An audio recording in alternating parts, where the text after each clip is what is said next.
Hey everyone, Dingo here. Okay, so today we're going to be going over. I got a couple different things. I don't know if I'm going to go over both of them today, or if I'm just going to do a small little simple project.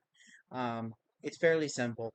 I just went over it. I taught my girlfriend, Mary, how to do her first lines of code. So what we did is everyone's like basic, first off print. Um, on Python, which is like hello world. Um, but then I also showed her this. I wrote out a lot of the hashes just to explain the process a little easier. So when I sent it over to her, she was able to read through it and figure it out for herself. And this is kind of what we're going to be going over today, which is actually a really cool little neat project. Um, so what we're going to do is we're going to follow this right from the start. So I'm gonna close this folder out. Do is I'm not even gonna use that. I'm gonna create a folder file to show you how to start off. So what you're gonna do is go to new folder here. We're just gonna call this pi uh, p underscore g. We know what it's gonna be, of course, but you can call it a password generator. I like to add the files in the desktop screen just to have an easier way of finding the file, uh, and it's just easier. You can do a new file. You can open a folder, clone a Git repository with the Visual Studio Code here. You got your options, but this is I don't know. I just like this. Like that wasn't that easy. We still got the get started here. We can close that out with the X. We got our folder open right here. All we got to do is add our file, new file, and then we can put in what we want. So the biggest thing here is it doesn't matter what you call it whatever you want. It's just basically a Python file. But what makes it a Python file is what we add at the end. So what we're going to call here is rando underscore gen. Uh, let's do past gen. Why not? But we're adding here at the end is a dot period py. This tells the computer this is going to be our Python file, and then of course what we're going to want to do is we're going to want to import random, and now this will tell the computer is that we're going to have random variables into here. So now what we're going to want to do is we're going to want to bring over some of our other variables here. So what I'm going to do is I got a little just to make it a little quicker here, I'm just going to copy and paste them for what I sent over to my girlfriend earlier. Of course, you're going to have um, your lower. So here, let's actually put this in as a hash. We'll call this our variables. And I know we're going to have lowercase. We're also going to have uppercase. And we're also going to have numbers. And of course, symbols. And of course, we're going to have to fill those in. So when we go to fill those in, for example, we're going to be using quotation marks.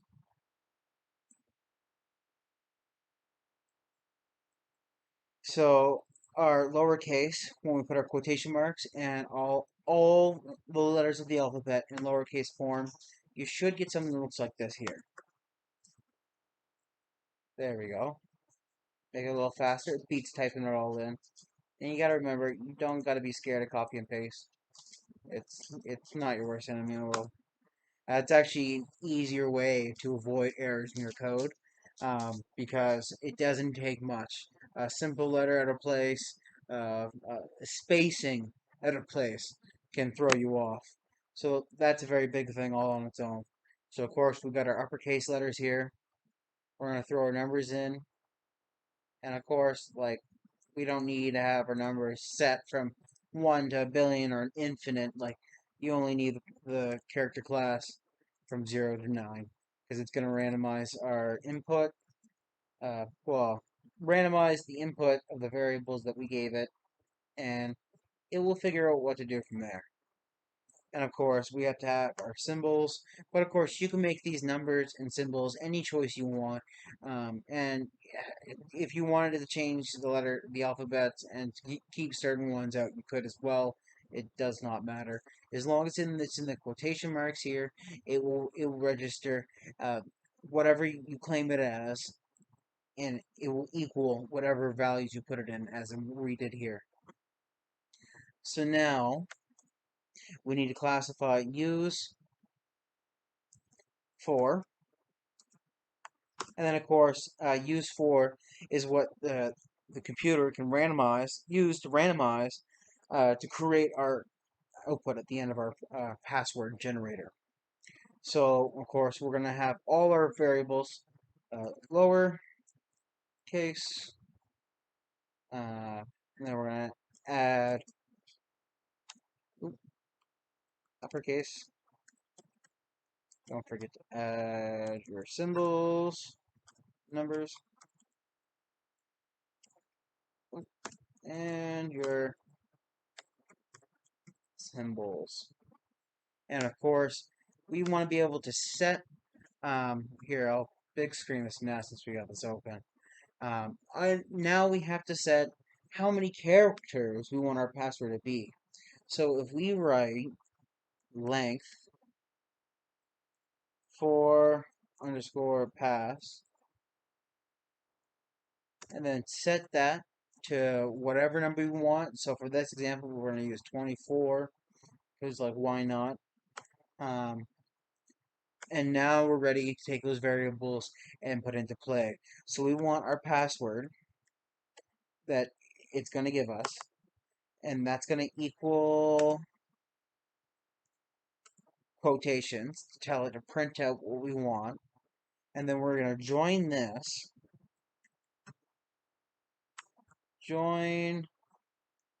this with a random dot sample. I'm not, I'm new to code, so I'm not going to pretend like I know everything, but I'm pretty sure with the random dot sample more or less means to go through your variables and randomize the selection from that.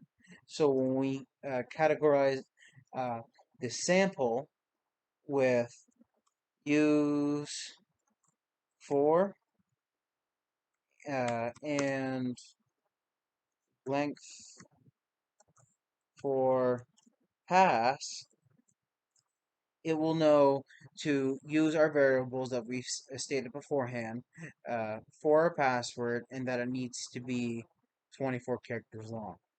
So now we need to tell it to print that. So we're going to go print, of course, your bracket, your quotation mark, and we'll get a little fancy. Oh, see, look, I'm already messing up. I forgot to enter. See now, I gotta go through, and I'm just gonna get rid of this part here because this is all janky. There we go. Oop, I forgot to take out the print. See, it doesn't take much to mess you up. I'm telling you. Okay, so now we're back on track. So print, bracket, quotation marks, a little fancy here. Your generated. Oop, Tony has this password is have it equal. Um, and then outside of the quotation marks and password.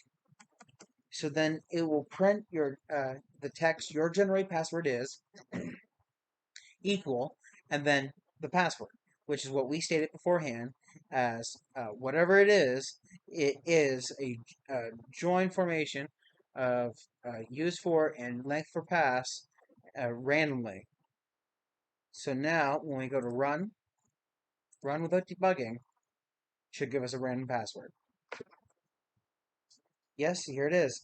Your generated password is, and 24 characters long, random letters, alphabet, uh, and then random numbers. It's all right there, just like that. and we ran our file just like that. You made your first random pass generator. Congratulations. Um, but I'm gonna make another video.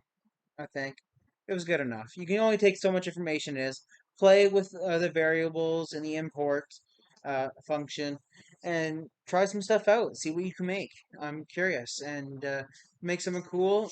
Snap a pic of it and drop it in the comments. I want to see what people got. But I will, however, show you guys the next thing from this that I'm going to be making a YouTube video on, and that's where it's going to get a little more interesting. It's a game for everyone. So I'll close out this file. So we'll close folder. I don't need to save it. I plan on actually deleting that file. Like I already have my good file with all my explanations and everything. Um, but I'll be opening this one for everyone. So it's a number guessing game, and so basically, I wanted to have fun with it. So it randomly uh, guesses a number between two stated points, and then what it does is it gives you so many tries, and you either get it, or you don't. And of course, I like the number 666. That's part of my whole kind of tag name. So I made it a whole dungeon challenge. So let's check that out right now. And here it is. Hello, player. What shall I call you? Finally, plus your player name, of course. I've been waiting for a mortal to guess my number between 1 and 666. And of course, he gives you a couple tries and stuff, some cool code. But I'll go over this in depth another time as well. Um, but for now, I think that's just going to be it. Something small and simple for everyone to try. So get out there. Go code.